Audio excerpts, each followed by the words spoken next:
அழுதுட்டு இருக்கியா ஜானு?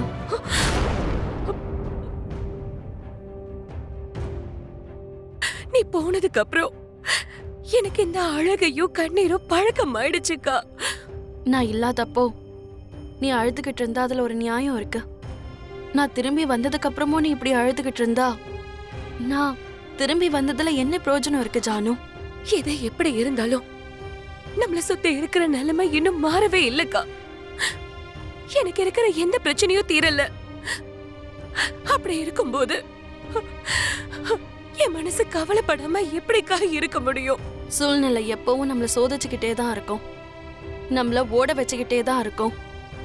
இவ்ளோ நாளா நம்ம ஓடிட்டோம், இப்ப நம்ம ஓடாம நிக்கணும். இதுக்கப்புறம் அந்த சூழ்நிலைகளோட நம்ம போராடணும். உனக்கு புரியுதா? போராடணுமா?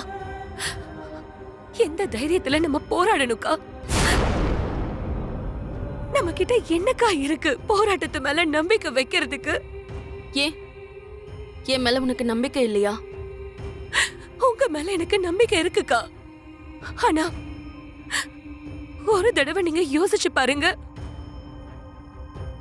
உங்களோட புருஷன் கூட இருந்தோம் யாரோ மூணாவது மனுஷி மாதிரி இந்த வீட்டுக்குள்ள அடி எடுத்து வைக்க வேண்டியதா போயிடுச்சு. உங்க சொந்தத்து முன்னாடியே நீங்க ஒரு மாறு வேஷத்துல சுத்த வேண்டியதா இருக்கு.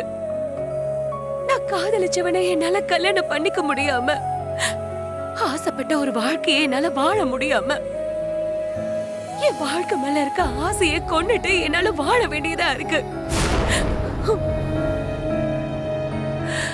இப்ப சொல்லுங்கக்கா, எந்த நம்பிக்கையில என்ன நீங்க வாழ சொல்றீங்க? எந்த நம்பிக்கையோட காத்துட்டு இருக்க சொல்றீங்க? நாம நம்பிக்கை வைக்கலன்னா நம்ம ஒரு அடி கூட முன்னாடி எடுத்து வைக்க முடியாது. நம்பிக்கை மட்டும் இல்லைன்னா வாழ்க்கை முழுக்க தோல்விக்கு முன்னாடி நம்ம தலை குனிஞ்சுக்கிட்டே தான் இருக்கணும். ஒரு தடவை தலை நிமித்தி முன்னோக்கி நடந்தாதான் நம்ம நினைச்சதை செய்ய முடியும், ஆசைப்பட்ட இடத்துக்கு போக முடியும். என்னமோக்கா, ஆனா அந்த தேவயானி அத்தை எந்த நிலைமையிலயும் அவங்க எடுத்த முடிவை அவங்க மாத்த மாட்டாங்க. அவங்க நினைச்சதை கைவிடுற பழக்கமும் அவங்களுக்கு இல்ல. என்ன அவங்களோட மருமகளா எந்த ஒரு நிலைமையிலயும் அவங்க ஏத்துக்கவே மாட்டாங்க. அதோட தேவயானி அத்தைக்கு துணையா அந்த மனிஷாவும் கூட நிக்கிறா.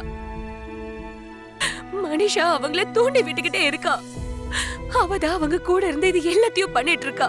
அந்த மனுஷா என்ன வேணாலும் சதி செய்யட்டும், எவ்வளவு வேஷம் வேணாலும் போடட்டும். விவேக்கோட கல்யாணம் நடக்கிறதுக்கு மனிஷா தான் மூல காரணமா இருக்கான்னா அந்த மனிஷாவோட ஐடியாவை வச்சே இந்த கல்யாணத்தை நிறுத்துற மாதிரி நான் செய்யறேன். மனிஷா மூலமா தேவயானி அத்தை நடத்திக்கிட்டு இருக்க இந்த கல்யாணத்தை எப்படியாவது நான் தடுத்து நிறுத்துறேன். என்ன நம்பு ஜானு, சரியா?